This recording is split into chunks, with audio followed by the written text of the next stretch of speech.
Personne n'a besoin d'elle, a dit mon mari à propos de sa fille de 8 ans. Renvoyez-la simplement, a tranché ma famille.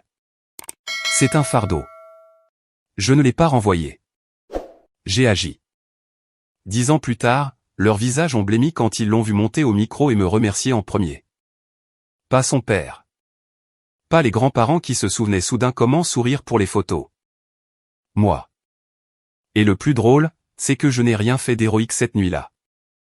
Je n'ai pas bondi sur scène ni prononcé un discours qui a fait pleurer la salle. J'étais simplement assise là, dans une robe marine achetée en solde, en essayant de ne pas faire couler mon mascara. Parce que 10 ans plus tôt, quand cette même petite fille s'était présentée à ma porte avec une valise et un visage plein de combativité, j'avais pris une décision qui n'avait rien d'impressionnant sur le moment. Ça ressemblait à de la paperasse. Ça ressemblait à des batailles de devoirs tard le soir. Ça ressemblait à tenir une enfant pendant une crise de panique dans une salle d'attente de cardiologie pédiatrique pendant que des inconnus me regardaient comme si j'avais personnellement inventé le traumatisme infantile. Ça ressemblait à rester. Après la cérémonie, je suis retourné dans ma chambre d'hôtel et je me suis planté devant le miroir de la salle de bain, enlevant mon maquillage avec un coton comme si j'effaçais la journée. Les lumières au-dessus du lavabo étaient crues. Elles le sont toujours dans les hôtels. On dirait qu'elles sont conçues pour vous forcer à affronter vos choix. Mes joues étaient rouges. Mes yeux fatigués. Mais pour la première fois depuis longtemps, mes épaules étaient légères. Dehors, dans la salle de bain, j'entendais le brouhaha étouffé d'un lieu animé, même à un étage calme. Quelqu'un riait dans le couloir, une porte se fermait, indigne d'ascenseur au loin. Stéphanie. Elle était dans la salle principale, en train d'envoyer des textos à son mentor d'atelier, probablement pour demander si cette seule phrase prononcée sur scène venait de déclencher une guerre qu'elle n'avait pas voulu commencer. Steph avait 8 ans quand Marc l'avait déposée dans mon couloir. Ce soir, elle en avait 18, 10 ans plus tard exactement sur scène. Elle était calme, posée, le genre de jeune femme dont on suppose qu'elle a eu 2 parents stables, un golden retriever et une enfance remplie de récitals de piano. C'était une performance convaincante. Mais je connais la vérité. Je sais qu'à 8 ans, elle dormait avec sa valise à moitié faite sous le lit. Pas parce qu'elle était organisée, mais parce qu'elle ne croyait pas qu'on la laisserait rester quelque part. Ce soir-là, elle a reçu un National Young Writer Award. Rien de clinquant hollywoodien, mais quelque chose de réel. Le genre de prix qui transforme une enfant talentueuse en rendez-vous avec un éditeur, qui change la façon dont les gens prononcent votre nom. L'auditorium était plein. L'animateur racontait des blagues. Le photographe criait, encore une, tenez. Et quand Steph est montée, j'ai vu ma famille assise ensemble au 2e rang, comme s'ils avaient droit aux places d'honneur dans l'histoire de sa vie. Ma mère était là, avec cette expression qu'elle réserve pour juger les pelouses et les mariages, j'approuve, mais seulement parce que je suis généreuse. Ma belle-mère serrait son sac comme un bouclier, et Marc, mon ex-mari, était assis entre elles, impeccable et à l'aise, comme un homme qui pensait avoir vieilli jusqu'à l'innocence. Ils se sont penchés en avant quand le nom de Steph a été annoncé, comme si elle gagnait des prix pour eux depuis tout ce temps. Puis Steph a commencé son discours. Elle a remercié son éditrice, ses mentors, la directrice de l'atelier qui l'avait poussée, la bibliothécaire qui lui glissait des livres en plus et ne l'avait jamais fait se sentir bizarre de vouloir davantage. Et puis elle s'est arrêtée. Pas une pause théâtrale faite pour bien tomber. Une vraie pause, celle qui vous fait retenir votre souffle sans vous en rendre compte. Ma maman Kate m'a sauvé la vie, a-t-elle dit. Et dans ce demi-seconde de silence avant que les applaudissements n'explosent, j'ai vu 3 visages faire exactement la même chose en parfaite synchronisation. Vide, puis blême, puis crispé. Parce que Steph n'a pas dit, ma belle-mère, elle n'a pas dit, la femme de Marc. Elle n'a pas dit, la femme qui se trouvait là par hasard. Elle a dit ma maman. Et les gens qui l'avaient appelé un fardeau ont dû rester assis là, en public, pendant que des inconnus applaudissaient la femme qu'ils avaient autrefois essayé de faire honte pour qu'elle l'abandonne. Je ne les ai pas regardés après. Je n'en avais pas besoin. Je n'ai pas toujours été la femme capable de survivre au chaos. Avant, j'étais normale, ou du moins presque normale. J'ai rencontré Marc dans la vingtaine. J'enseignais en primaire et je faisais semblant de ne pas avoir peur de devenir adulte. Le genre de peur qu'on cache derrière des fiches de préparation et des listes de courses. Marc avait ce charme discret. Rien de bruyant, rien d'ostentatoire. Il écoutait. Il vous faisait sentir que vos paroles comptaient, ce qui est une compétence dangereuse chez un homme, si vous voulez mon avis. Il m'a dit très tôt qu'il avait été marié avant. À 19 ans. Un mariage précipité après une grossesse. 2 gamins essayant d'être adultes et échouant en direct. Il y avait un enfant, a-t-il dit en haussant les épaules comme s'il s'agissait d'un détail mineur. Une fille. Son ex, Jessica, avait rendu le divorce infernal. Selon lui, elle l'avait bloqué, avait déménagé, l'avait tenu éloigné de l'enfant. Il parlait comme s'il avait été victime d'un système, pas comme s'il avait été absent par choix. Il payait une pension alimentaire, ordonnée par le tribunal, prélevée automatiquement sur son salaire. Il disait ça comme si ça prouvait qu'il était un homme bien. Et je l'ai cru parce que je voulais le croire, parce que Marc représentait la stabilité. On s'est mariés, on a acheté une maison modeste, hypothèque, jardin, tout le pack de démarrage américain. On travaillait tous les deux au début, moi en enseignement, lui avec de longues gardes comme ingénieur dans la centrale électrique locale, jusqu'à ce que je tombe enceinte et que mon rêve arrive pile au bon moment. Pete est né en premier, puis Freddy peu après, comme s'il détestait l'idée d'être laissé de côté.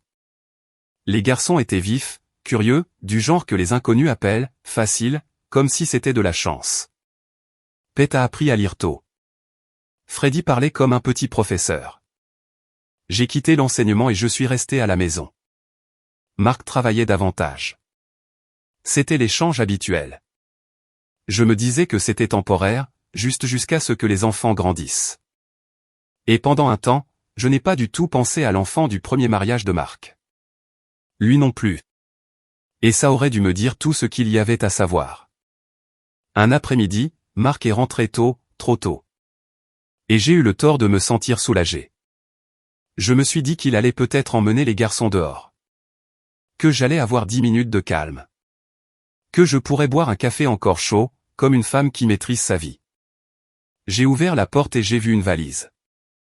Marc est entré en tenant la main d'une petite fille mince aux épaules tendues et aux yeux comme du verre brisé. Elle avait environ 8 ans, petite pour son âge. Aiguisée d'une façon qui n'était pas de la confiance. C'était de la défense. Voici Steph, a dit Marc. Puis, comme s'il présentait un nouveau mixeur, il a ajouté « ma fille ». Mon cerveau a complètement planté, comme un ordinateur essayant d'ouvrir un fichier pour lequel il n'est pas conçu. Marc a continué à parler parce que le silence rend certains hommes nerveux. Elle m'a appelé à midi, a-t-il dit. Elle m'a dit de la retrouver à la grille. Elle a dit qu'elle en avait fini. Qu'elle avait fait 8 ans, maintenant c'était mon tour. À tour de rôle. Il a fait une grimace comme s'il avait été incommodé par une politique de retour défectueuse. Sa mère est à Los Angeles maintenant, a-t-il ajouté. Elle court après un mec. Les doigts de Steph se sont crispés sur la poignée de la valise. Marc n'a pas remarqué où s'en fichait. Ma mère est à Sarasota, a-t-il continué, elle est de ma sœur. Elle a eu des jumeaux, donc Steph est là pour l'instant. Pour l'instant est ce que les gens disent quand ils n'ont pas de plan, mais veulent que vous fassiez semblant qu'ils en ont un. Steph a retiré sa main de celle de Marc et s'est tenue dans mon couloir comme si elle était prête à s'enfuir. Je me suis accroupi légèrement, la voix d'enseignante prenant le relais automatiquement. Salut Steph. Je m'appelle Kate.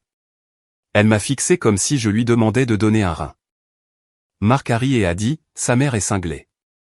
Elle s'est envolée du nid. Les yeux de Steph ont lancé un éclair. De la douleur, pas de la colère. Le genre de douleur qui se transforme en rage quand elle n'a nulle part où aller. Je l'ai pris à part plus tard et j'ai dit doucement, ne critique pas sa mère devant elle. Marc a haussé les épaules. Elle l'a abandonné. C'est vrai. C'est quand même sa mère, ai-je répondu. Marc m'a regardé comme si j'étais hystérique. C'était mon premier indice que j'allais être seul dans cette histoire. On a poussé un 3e lit dans la chambre des garçons, acheté un petit bureau, une étagère bon marché. J'ai fait ce que je fais toujours quand la vie frappe fort, j'ai organisé. J'ai inscrit Steph dans notre école publique locale. Marc a signé les papiers parce qu'en Amérique, l'amour ne vous donne pas accès aux dossiers médicaux d'un enfant. L'autorité légale, si. Au début, Steph était silencieuse. Elle nous observait, nous jaugeait comme un chat qui décide si vous êtes sûr. Puis elle s'est sentie à l'aise. Et l'aisance ressemblait à la guerre. Elle répondait à chaque demande comme à une insulte. Lave-toi les mains. Pourquoi? Parce que tu étais dehors. Alors elle s'en prenait à Pete et Freddy comme s'ils étaient des insectes. Ils ont essayé de la conquérir parce que les petits garçons croient que l'amour est quelque chose qu'on peut tendre comme un jouet. Pete lui a offert son camion préféré. Freddy lui a apporté des crackers. Steph a répondu en prenant le camion et en le perdant, puis en traitant Freddy de dégoûtant quand il a pleuré. La première fois que je l'ai vu pousser Pete assez fort pour le faire trébucher, je suis intervenu vite. Steph, non. Elle m'a fixé, les yeux plissés. Il est énervant. Il a 4 ans. Il n'y avait aucune douceur, aucun remords, juste de la défiance. Puis les choses ont commencé à se casser. Une tasse ici, une assiette là, un jouet cassé en deux. Un téléphone tombé, par accident.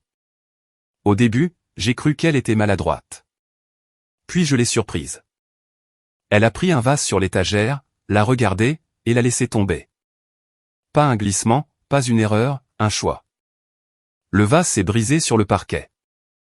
Steph a poussé un « oups » théâtral, comme si elle auditionnait pour le rôle de l'innocente.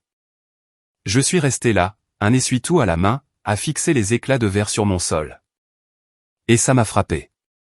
Ce n'était pas de la maladresse. C'était un test. Les enfants qui s'attendent à être jetés poussent d'abord. C'est plus sûr d'être rejeté selon ses propres termes que d'être abandonné sans prévenir.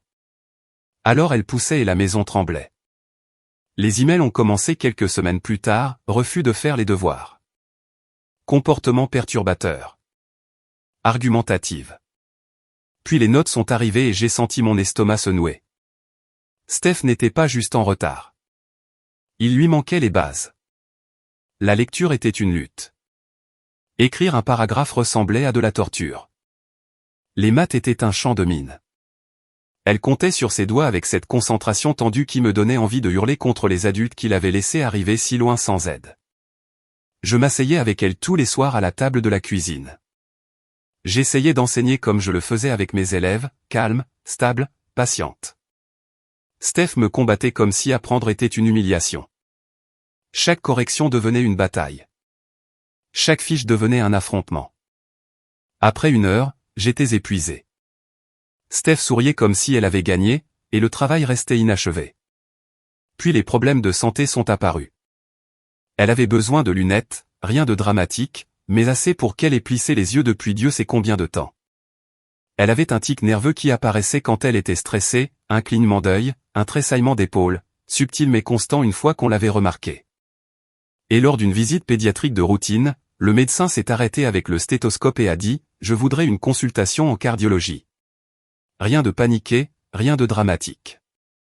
Juste sérieux.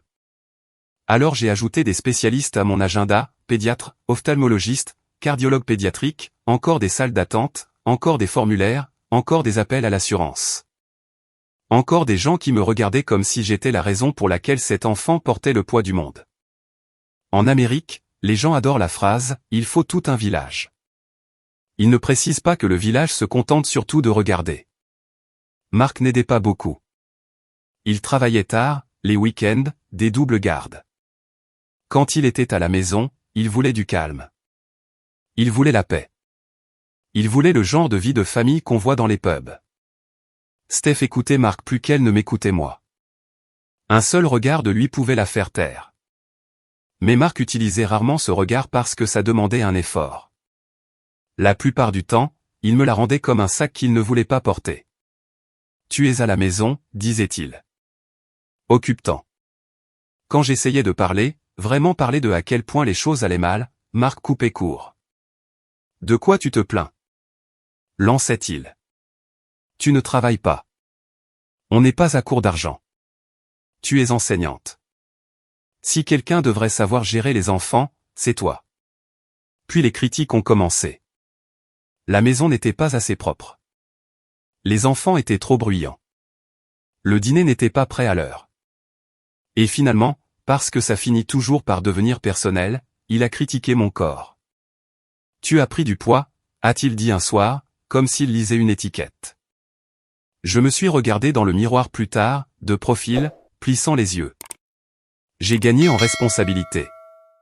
J'ai gagné du stress. J'ai gagné une enfant entière. Mais bien sûr, parlons de mes gènes. Pendant ce temps, ma mère a commencé à insinuer qu'on devrait renvoyer Steph. Ma belle-mère l'a suggéré avec moins de douceur. Mais là dans un avion pour Jess, a-t-elle lancé. Ou en voilà à Sarasota. Je suis là en ce moment. Où il y a des programmes. Des programmes? Ce mot poli que les adultes utilisent quand ils veulent dire qu'on veut la sortir de vue. Steph écoutait toujours.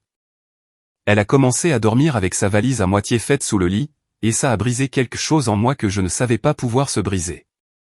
Marc est rentré tôt un autre jour, et j'ai eu le tort de me sentir soulagé.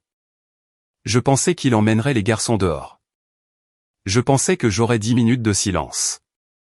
Au lieu de ça, il s'est planté dans la cuisine comme s'il annonçait la météo et a dit « Je pars ». Pas de préambule, pas d'excuses, pas de tristesse, juste une réplique de sortie. Puis il m'a parlé d'Ashley. Il la voyait depuis longtemps. Assez longtemps pour lui acheter un condo. Assez longtemps pour impliquer sa grand-mère, une femme douce et confiante, qui avait aidé avec de l'argent parce qu'elle pensait que Marc sécurisait quelque chose pour la famille. Marc avait mis le condo au nom d'Ashley pour qu'il ne soit pas compté dans le divorce. Il me l'a dit comme s'il s'attendait à des applaudissements pour son intelligence. Il a jeté une consolation, je ne vais pas me battre pour la maison. Tu peux la garder pour les garçons. Puis il a soupiré comme si la conversation l'épuisait. Le seul problème, c'est Steph. Voilà, l'enfant réduit à un problème. Marc s'est frotté le front. Jess ne veut pas d'elle, a-t-il dit. Ma mère ne peut pas la prendre pour l'instant. Ashley est jeune, aucune expérience avec les enfants. Et Steph, elle est difficile. Il m'a regardé comme si la solution était évidente. Personne n'a besoin d'elle, a-t-il dit, la voix plate. Alors, renvoie-la à Jess ou ailleurs. Pourquoi on fait tous semblant que c'est normal? Mon estomac s'est noué. Et puis je l'ai vue. Steph était dans le couloir, figée, les yeux écarquillés. Elle avait tout entendu. Elle n'a pas claqué de porte. Elle n'a pas crié. Elle s'est approchée de moi comme si elle ne faisait pas confiance à ses jambes. Et puis elle a attrapé ma taille et a sangloté dans mon t-shirt comme si j'étais la dernière chose solide au monde. Kate, a-t-elle étouffé. S'il te plaît, ne me renvoie pas. S'il te plaît, je serai sage. Je ferai tout. Je veux rester. Tout son corps tremblait. Marc et moi nous sommes regardés par-dessus sa tête. Tous les deux stupéfaits parce que ce n'était pas l'enfant terrible dont tout le monde se plaignait. C'était une enfant terrifiée qui comprenait qu'on la traitait comme un objet dont on ne veut pas. J'ai passé la main dans ses cheveux, senti les os de ses épaules sous ma paume, et quelque chose de dur s'est enclenché en moi. Il ne s'agissait pas de savoir si elle était difficile. Il s'agissait de savoir si je pourrais vivre avec moi-même si je l'abandonnais aussi. J'ai regardé Marc. Elle reste, ai-je dit. Ma mère l'a entendu et a crié au téléphone, furieuse. Renvoyez-la simplement. C'est un fardeau.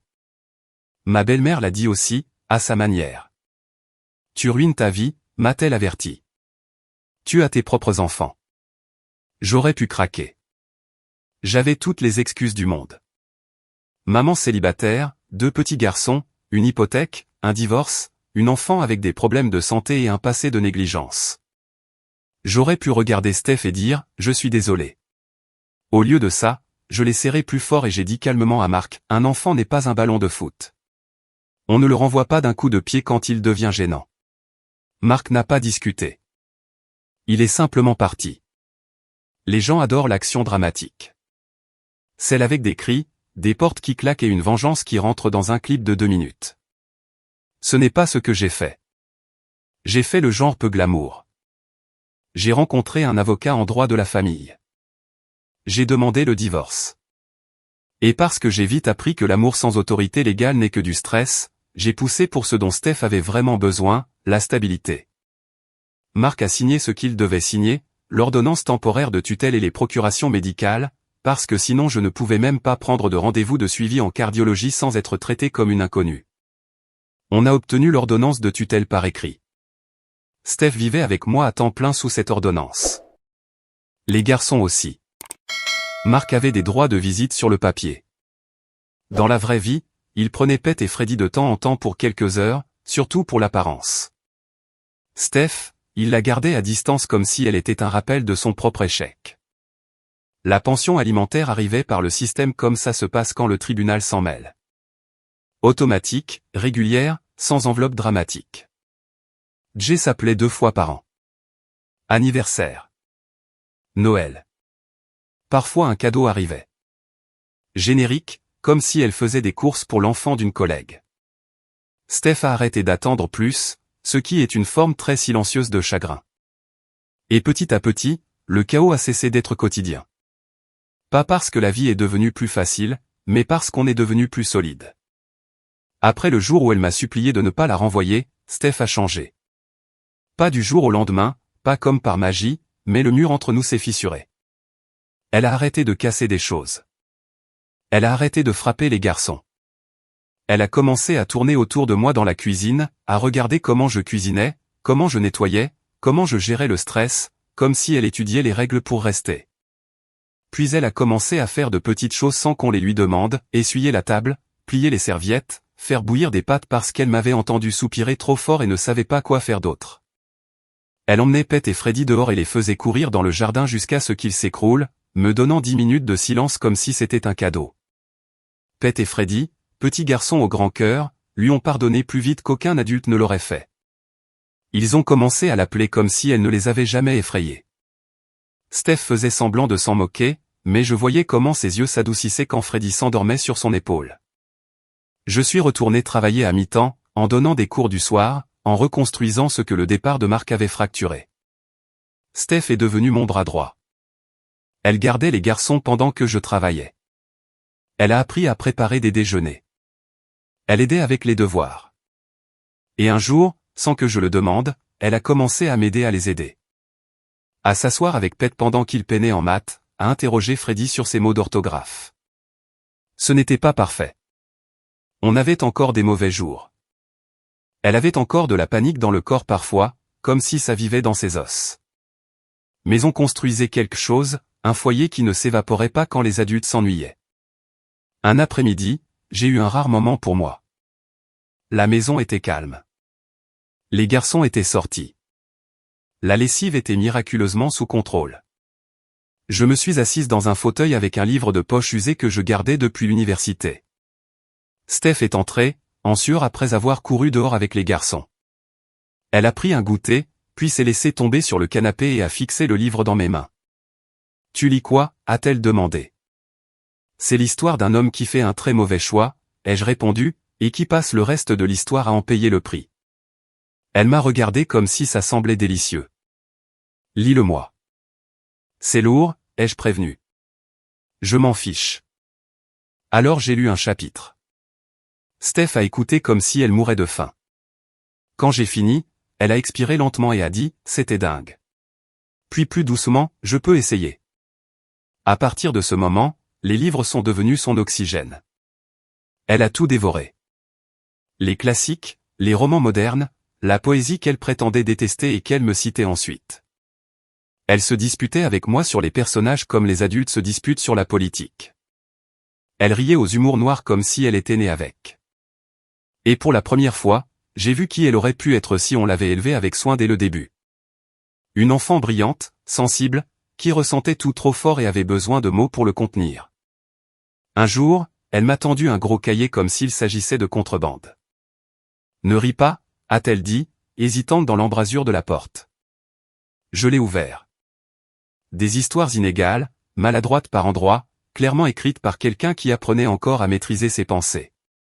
Mais sous le désordre, il y avait quelque chose de vrai. Une voix. J'ai levé les yeux. Steph, c'est bien. Ses épaules se sont affaissées comme si elle les avait tenues hautes pendant des années.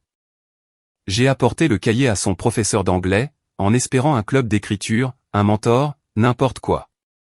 Le professeur a feuilleté quelques pages, a souri poliment et a dit « C'est mignon. » Les enfants écrivent ce genre de choses tout le temps. Ils perdent généralement intérêt quand ils réalisent que l'écriture demande du travail. Je suis sorti de cette école avec un sourire si crispé qu'il aurait pu tenir une assiette fêlée ensemble. Dans la voiture, je suis resté assise 1 minute, les mains sur le volant, et j'ai pensé, très bien. Si le système hausse les épaules, je vais construire autre chose. À la maison, j'ai dit à Steph, ta prof a adoré. Elle a dit que le club d'écriture de l'école n'est pas à ton niveau. Oui, j'ai menti. Mais c'était le genre de mensonge qui protège le courage d'un enfant au lieu de l'écraser.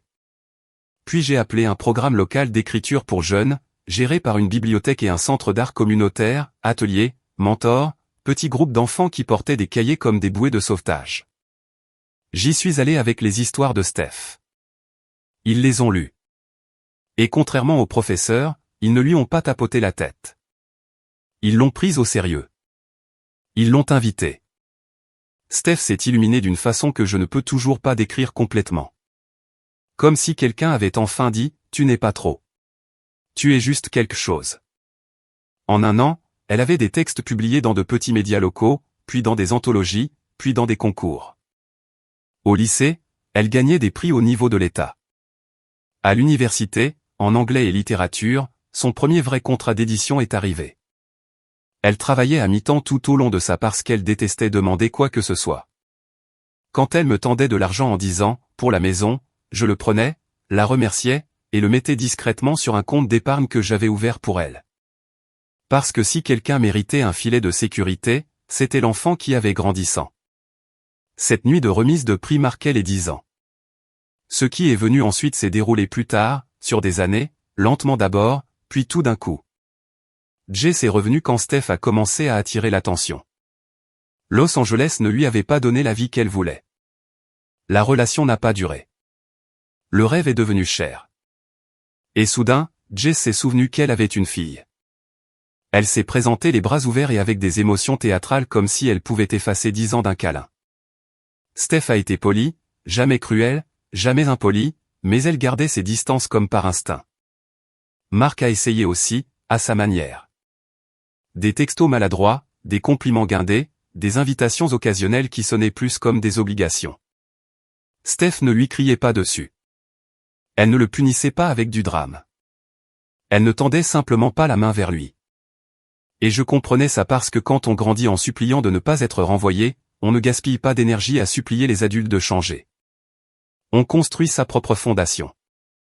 La fondation de Steph, c'était moi, Pete et Freddy.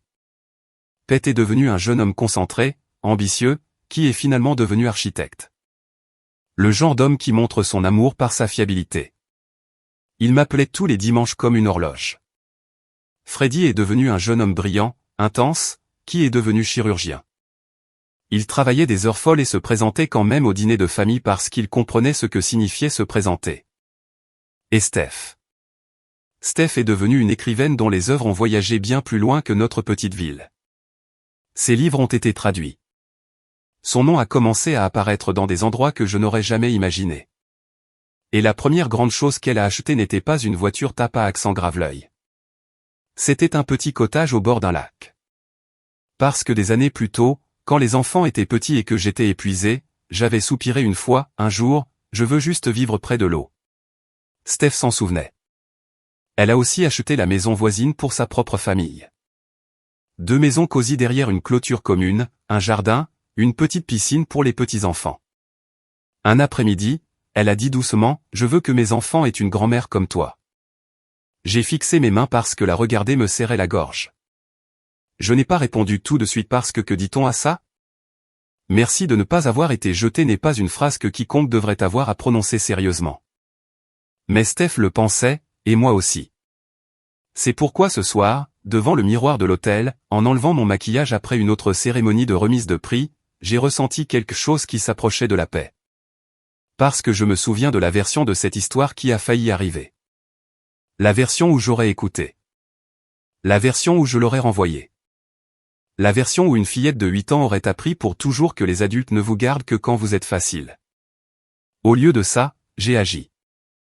Pas une action bruyante, pas une action dramatique, de la paperasse, des visites chez le médecin, des réunions parents-professeurs, des discussions tard le soir, un foyer stable et une routine solide. Le genre d'amour ennuyeux, implacable, qui change une vie. Maintenant, Les mêmes personnes qui suggéraient autrefois de l'expédier adorent dire qu'elles savaient qu'elle avait du potentiel. La mémoire des gens devient flexible quand le succès arrive. La mienne non. La mienne se souvient encore d'une fillette mince dans mon couloir avec une valise et des yeux comme du verre brisé, et de la façon dont elle s'est accrochée à moi quand son père a dit qu'elle n'était pas nécessaire. Je suis toujours reconnaissante de n'avoir laissé personne me convaincre qu'elle était un fardeau. Parce qu'elle ne l'était pas. C'était une enfant et elle méritait un foyer. Merci d'être là. Si vous avez aimé, likez la vidéo et abonnez-vous. Ça aide vraiment la chaîne. Laissez un commentaire avec vos pensées, je les lis tous. Merci encore et à très bientôt pour une autre.